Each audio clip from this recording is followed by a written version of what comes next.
Hello my little scientist, कैसे हो सभी। Welcome to this amazing platform of Shiksha Nation. मैं हूँ राधिका, आपकी साइंस एजुकेटर एंड मेंटोर। और आज का जो ये हमारा सेशन है, इसमें हम क्या करने वाले हैं, आज मैम क्या पढ़ाएगी, कौन सा टॉपिक लाई है मैम हमारे लिए। तो आज का टॉपिक है आपके chapter changes around us physical and chemical से, और टॉपिक होने वाला है कंबशन का। आप इस लेक्चर में समझोगे कि कंबशन होता क्या है और 3 चीजें नेसेसरी है फॉर कंबशन टू अकर। तो आज हम कंबशन के बारे में भी समझेंगे और इन तीनों फैक्टर्स के बारे में समझेंगे जो कि एसेंशियल है फॉर कंबशन टू अकर। इसके साथ साथ करेंगे बहुत सारे एक्सपेरिमेंट्स एंड इन्हीं से ही ऑब्जर्वेशंस बनाकर अपनी चीज़ों को समझेंगे। कोई रटाफिकेशन का कोई स्कोप नहीं है यहाँ पर। ऑलराइट, चलो आओ स्टार्ट करते हैं आज के सेशन को। सबसे पहले तो कंबशन होता क्या है। So when the magnesium ribbon is burnt, a new substance, magnesium oxide, is formed. तो हम क्या देख रहे हैं, मैग्नीशियम रिबन के बर्निंग को देख रहे हैं। मैग्नीशियम रिबन बर्न होता हुआ आप प्रीवियस क्लासेस में भी देख कर आए हो कि कैसे मैग्नीशियम रिबन जो है वो बर्न होता है और एक डैजलिंग वाइट फ्लेम को प्रोड्यूस करता है, राइट। अब जब ये मैग्नीशियम रिबन बर्न होता है तो बर्निंग के बाद में क्या फॉर्म कर लेता है, बर्निंग के बाद में मैग्नीशियम ऑक्साइड फॉर्म कर लेता है, जो कि हमें वाइट कलर की ऐश प्रेसिपिटेट के फॉर्म में मिल जाती है। ठीक है मैम, बिल्कुल सही। और ये और क्या प्रोड्यूस करता है, हीट को प्रोड्यूस करता है बर्न होने पे और लाइट को भी प्रोड्यूस करता है। So, the burning of magnesium ribbon also involves a chemical change. अब burning of magnesium ribbon के टाइम पे पता है क्या हो रहा है, केमिकल चेंज अकर हो रहा है।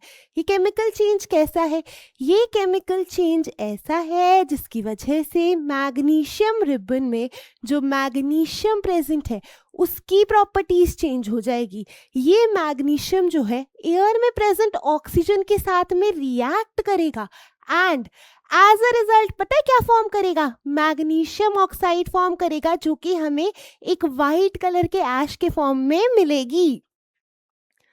We observe that heat and light are also produced along with the formation of new substance in this reaction.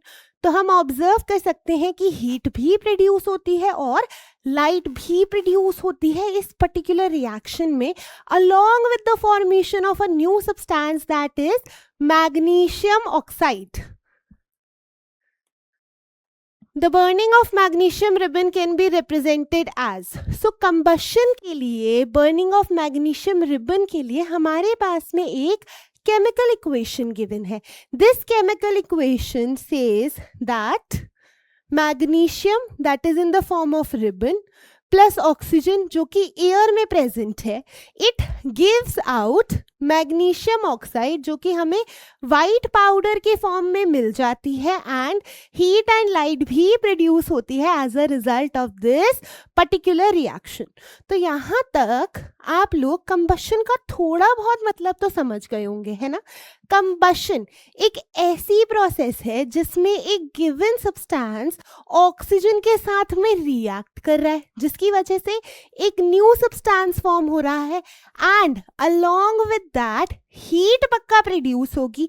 कुछ केसेस में लाइट भी प्रोड्यूस हो सकती है, जैसे जब मैग्नीशियम रिबन बर्न कर रहा है तो वो लाइट प्रोड्यूस कर रहा है, डार्जिलिंग वाइट फ्लेम प्रोड्यूस कर रहा है। लेकिन आप लोगों ने कोल को बर्न होते भी देखा होगा, राइट। कोल इतनी ज्यादा ब्राइट लाइट प्रोड्यूस नहीं कर पाता, कोल सिर्फ रेड कलर का हो जाता है, रेड हॉट हो जाता है जब हम कोल को बर्न करते हैं, right.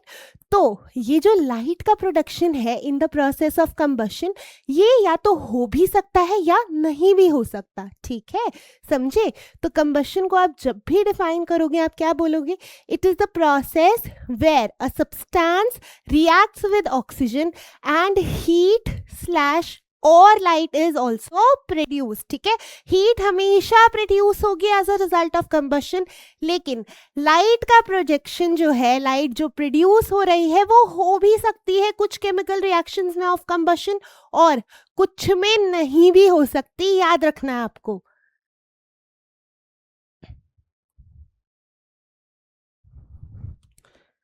So, a chemical reaction in which substance reacts with oxygen and produces heat and slash or light is called combustion. तो एक ऐसा chemical reaction जिसमें एक given substance oxygen के साथ में react कर रहा है and as a result new substance तो form हो ही रहा है, इसके साथ साथ heat पक्का से produce हो रही है और light produce हो सकती है कुछ combustion के cases में, कुछ में light इतनी evidently produce नहीं होती है. Substances that undergo combustion reaction are called combustible substances. ऐसे substances जो कि combustion reaction को undergo करते हैं, जो कि fire catch करते हैं, जो कि burn करते हैं, ऐसे substances को हम क्या बोलेंगे? Such substances are known as combustible substances. ये जो combustible substances होते हैं इनका दूसरा नाम क्या होता है? They are also known as fuel. इन्हीं combustible substances को आप क्या बोलते हो?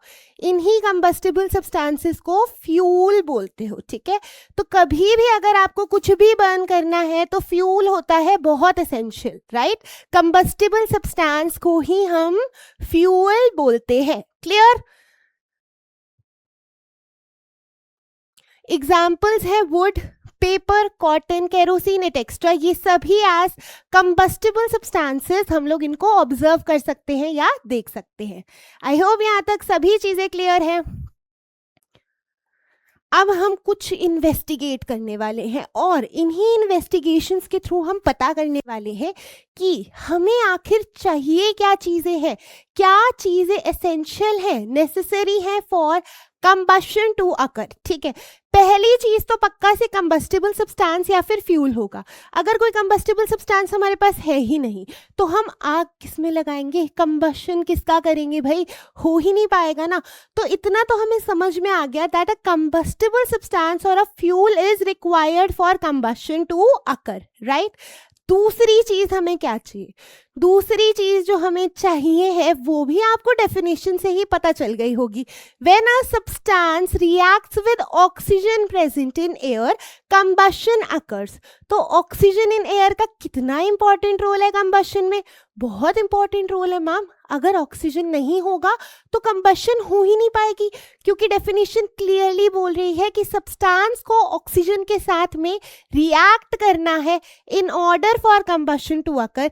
इस कंबशन रिएक्शन में एक न्यू सब्सटेंस भी फॉर्म होगा और हीट भी प्रोड्यूस होगी और लाइट प्रोड्यूस हो सकती है. ठीक है जी, हमने मान लिया. पर हम हैं आपके यंग साइंटिस्ट, तो हमें बताओ एक्सपेरिमेंटली कि कैसे ऑक्सीजन रिक्वायर्ड है इस पर्टिकुलर रिएक्शन के लिए. तो आओ तुम लोगों को साइंटिस्ट से डिटेक्टिव भी बनाती हूँ, मैम के साथ इन्वेस्टिगेट कर लो. So let us investigate. Place two identical candles on two separate petri dishes and light them. तो आपने क्या किया? दो आइडेंटिकल कैंडल्स ले ली, उनको प्लेस कर दिया दो सेपरेट पेट्री डिशेस पे और इन दोनों को लाइट कर दिया, इन दोनों को जला दिया, right. Then cover one of these with a glass tumbler. अब क्या किया? एक कैंडल को तो ओपन छोड़ दिया और दूसरी को एक ग्लास टम्बलर से आपने कवर कर दिया. देख पा रहे हो, ग्लास टम्बलर से जो आपकी दूसरी कैंडल है वो कवर्ड आपको दिख रही है. What happens to the candle in the two cases? तो दोनों ही केसेस में कैंडल को होगा क्या? केस ए तो आपको एविडेंटली दिख रहा है that the candle continues to burn. So हम बोलेंगे दैट इन केस वन और in case A the candle is not covered with a glass tumbler,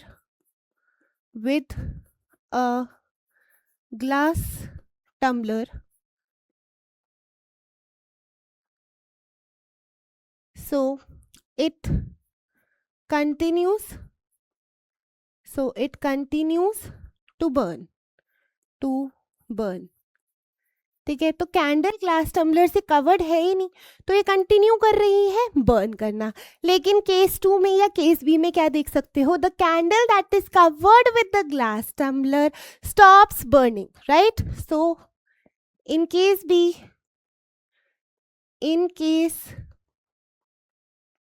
B the candle that is covered with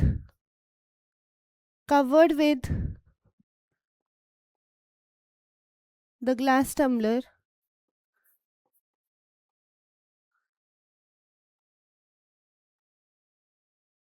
stops burning.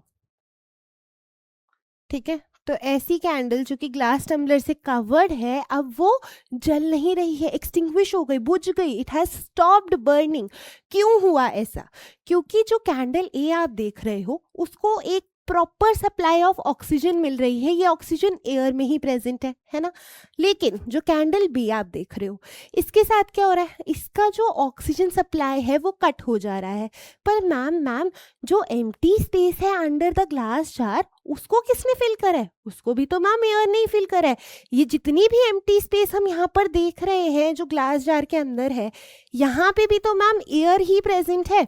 और इस air में ma'am oxygen भी तो present होगी. हाँ भाई बिल्कुल होगी, बट एक पॉइंट तक कैंडल बर्न करेगी इस ऑक्सीजन की वजह से. उसके बाद में ये सारी ऑक्सीजन जो यहाँ पर एयर प्रेजेंट है इसमें जितनी भी ऑक्सीजन होगी वो यूज अप हो जाएगी फॉर द रिएक्शन, है ना.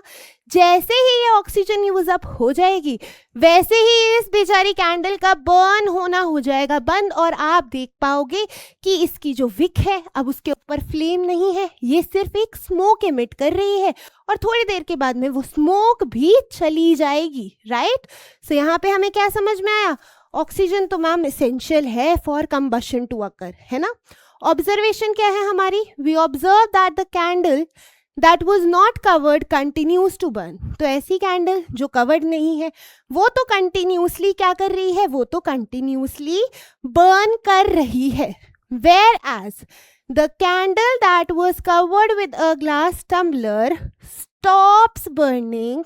The candle that was covered with the glass tumbler stops burning after some time. तो कुछ देर के बाद ये जो कैंडल है जो ग्लास टम्बलर से कवर्ड है इसके साथ क्या होगा? इसका बर्निंग जो है वो स्टॉप हो जाएगा. तो यहाँ से आप लोग क्या कंक्लूड कर पा रहे हो? क्या कंक्लूजन है भाई हमारा? Since the candle covered by the glass tumbler does not have a continuous supply of air, ठीक है, इसके पास में क्या नहीं है? कंटिन्यूस सप्लाई ऑफ एयर नहीं है, कंटिन्यूस सप्लाई ऑफ ऑक्सीजन नहीं है. सिर्फ इतनी ऑक्सीजन मिली है इसको जो यहाँ पर जो एयर है, जो यहाँ पर एयर है जो इनक्लोज हो गई है with in the glass tumbler, इतनी एयर मिली है इसको. ठीक है, तो थोड़े टाइम के लिए, ये कुछ सेकेंड्स के लिए ये बर्न करेगी. जब वो ऑक्सीजन यूज अप हो जाएगी तो ये क्या हो जाएगी? एक्सटिंग्विश हो जाएगी. So it does not get a continuous supply of air. That is why the flame gets extinguished soon. The component of the air that supports combustion is oxygen. ऐसा component of air जो कि combustion को support कर रहा है वो कौन सा है? That particular component of air is oxygen. Now, is the presence of air enough for combustion? क्या सिर्फ एयर की ही प्रेजेंस है कंबशन के लिए? नहीं मैम, हमने देखा कंबस्टिबल सब्सटेंस भी रिक्वायर्ड है और एयर की प्रेजेंस तो है ही, ऑक्सीजन भी चाहिए. पर क्या यही दोनों फैक्टर्स सफिशिएंट है for combustion to occur?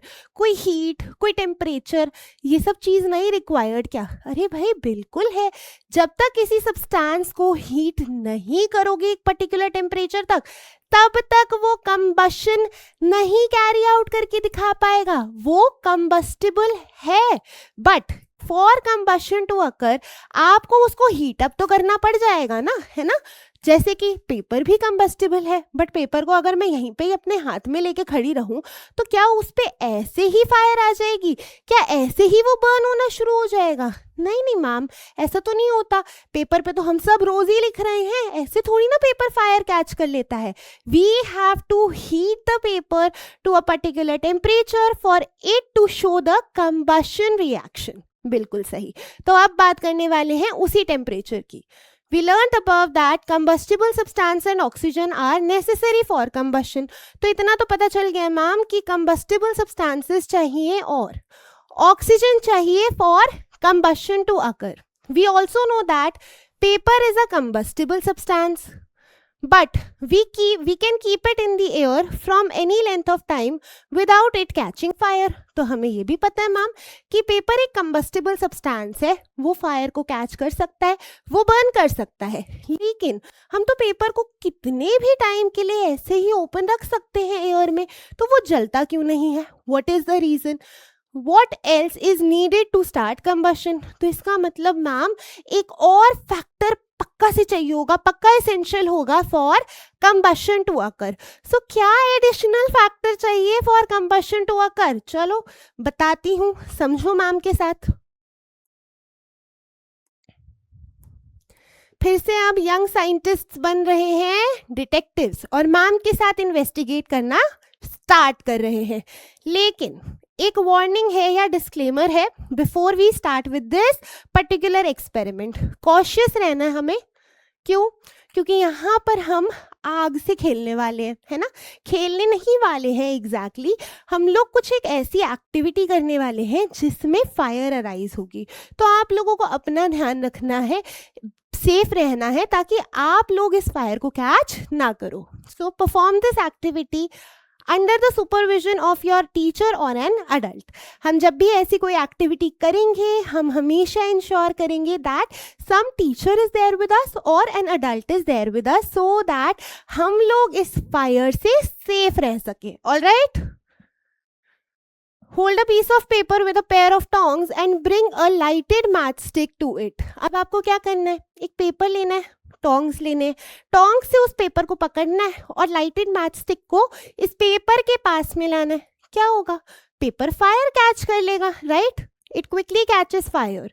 Do we say that we need fire to start burning process? तो यहाँ से देख के हमें क्या लग रहा है कि हमें तो हर बार फायर चाहिए होगी for the process of burning, है ना? पर खुद सोचो, ये मैच स्टिक जो है ये कैसे जल गई? एक केमिकल रिएक्शन वहाँ पे भी तो हुआ होगा. हाँ मैम, बिल्कुल हुआ होगा, बिल्कुल सही, हुआ ही होगा. और खुद ये भी सोचो, जो अर्ली मैन थे वो क्या करते थे?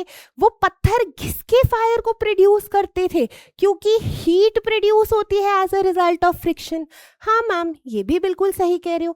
तो एवरी टाइम फायर तो नीडेड नहीं रहेगी for the process of combustion to start in some other object, या फिर किसी और ऑब्जेक्ट को बर्न करने के लिए हर बार हमें फायर तो नेसेसरीली नहीं चाहिए. तो क्या चाहिए? हीट चाहिए और एक पर्टिकुलर टेम्परेचर चाहिए eight which the substance will start burning. और इसी टेम्परेचर को हम क्या कहते हैं? Ignition temperature. इग्निशन टेम्परेचर को डिफाइन कैसे करेंगे? It is the minimum temperature at which a substance catches fire. The minimum temperature at which a substance catches fire is called ignition temperature. अब इसके बारे में समझने के लिए भी एक एक्सपेरिमेंट करना है छोटा सा. ये तो तुम लोगों के बाएं हाथ का खेल है. तुम्हें क्या करना है? मैग्नीफाइंग ग्लास लेना है और सन की रेस को फोकस करना है on a piece of paper. तो पेपर पे एक छोटे से डॉट पे तुम्हें क्या दिखेंगी? सन की रेस फोकस दिखेंगी. थोड़ी देर के लिए मैग्नीफाइंग ग्लास को वहीं पे होल्ड करना है और तुम ऑब्जर्व करोगी कि वो जो पर्टिकुलर पॉइंट है वो इतना हीट अप हो जाता है दैट इट कैचेस फायर. आप लोगों को स्मोक अराइज होती हुई दिखेगी और फिर दिखेगा कि पेपर जो है उस पर्टिकुलर पॉइंट से बर्न करना स्टार्ट कर दे रहा है. तो इसका मतलब फायर एसेंशियल नहीं है to make any other substance burn. Essential क्या है? हीट एसेंशियल है और इग्निशन टेम्परेचर को रीच करना एसेंशियल है. So take another piece of paper using a magnifying glass, focus the sun rays to make the smallest and the brightest spot on the paper. Hold it there for some time. तो आपको क्या करना है? Smallest brightest spot create करना है paper में magnifying glass को hold करके, एंड इसको थोड़ी देर के लिए ऐसे ही होल्ड करना है. हाथ इधर उधर नहीं हिलाना, डिस्टर्ब नहीं करना. ऑलराइट, सीधा इसको ऐसे ही होल्ड करके रखना है कुछ टाइम के लिए. क्या ऑब्जर्व करोगे आप? We observe that the paper starts to emit smoke and then catches fire. क्या देख पा रहे हो कि पेपर तो स्मोक इमिट कर रहा है और अब क्या कर रहा है? अरे इस पे तो आग लग गई. It has catched fire. Thus we find that substance can burn even without fire. तो हमें क्या पता चला कि सब्सटेंसेस को फायर की नीड नहीं है टू बर्न। किस चीज की नीड है मैम? मैम नीड है हीट की। और किस चीज की नीड है? हीट से वो एक ऐसे टेम्परेचर तक पहुंच जाए जहां पे वो फायर को कैच कर ले। This temperature is known as the ignition temperature, right? How do we explain this change? कैसे एक्सप्लेन करोगे इस चेंज को? क्या हुआ हीट फोकस करने से ऑन द पेपर? जब हमने पेपर पे हीट को फोकस किया तो सन की हीट की वजह से उस पेपर पे जो छोटा सा टाइनीएस्ट ब्राइटेस्ट स्पॉट हमने क्रिएट करा था वो इतना हीट अप हो गया that it reached the temperature at which it can catch fire. तो मतलब पेपर का इग्निशन टेम्परेचर रीच हो गया। So focusing sun rays on paper heats it. The temperature of the paper increases with time. जब हम sun rays paper के ऊपर focus कर रहे हैं तो इन सन की रेज की वजह से पेपर जो है वो हीट अप हो जा रहा है, जिसकी वजह से पेपर का जो टेम्परेचर है वो विद टाइम इंक्रीज होता चला जा रहा है। After some time the paper becomes so hot that it starts burning. अब कुछ टाइम के बाद पेपर हमारा इतना गर्म हो चुका है कि उसका इग्निशन टेम्परेचर रीच हो गया है और वो पेपर अब बर्न करना स्टार्ट कर देगा। सो इग्निशन टेम्परेचर क्या होता है? वो temperature at which a substance catches fire. Minimum temperature है ये जिसमें सब्सटेंस इतना हीट अप हो जाएगा कि वो फायर कैच कर लेगा और वो बर्न करना स्टार्ट कर देगा। So the minimum temperature at which a substance catches fire is called its ignition temperature. अब ignition temperature different substances का different हो सकता है, जैसे पेपर का है 233 डिग्री सेल्सियस, मैचस्टिक का है 150 डिग्री सेल्सियस, केरोसिन का है 45 डिग्री सेल्सियस, राइट? तो इनमें से सबसे पहले सबसे जल्दी कौन सा सब्सटेंस जो है वो फायर को कैच करेगा, कौन सा सब्सटेंस बर्न करना स्टार्ट करेगा? बिल्कुल मैम, जिसका इग्निशन टेम्परेचर जितना कम होगा वो उतनी जल्दी ही कंबशन शो करेगा, फायर को कैच करेगा। सो यहाँ पे केरोसिन जो है that is the most combustible. Combustible substances में भी हाईली कंबस्टिबल वो होते हैं जिनका इग्निशन टेम्परेचर लो होता है, मतलब ये जल्दी से इग्निशन टेम्परेचर रीच करेंगे, वो मिनिमम टेम्परेचर रीच करेंगे जिन पे ये हीट अप होके फायर को कैच कर सकते हैं। Alright, I hope ignition temperature आप लोगों को क्लियरली समझ में आ गया है। और यहाँ से आप क्या कंक्लूड कर पा रहे हो कि 3 चीजें नेसेसरी हैं for the process of combustion.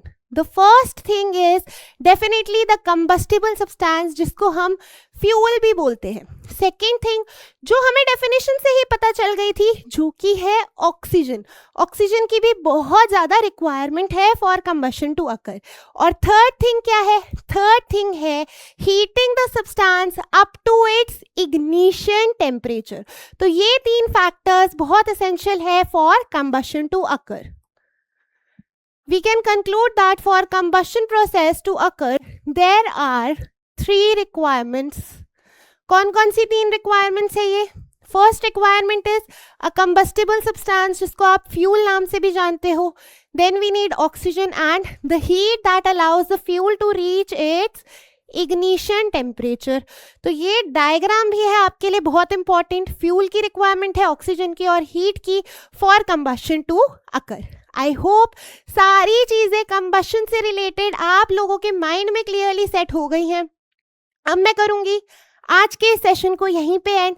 आप लोगों से मिलूंगी जल्दी ही, ठीक है? अपना ख्याल रखो, बाय बाय।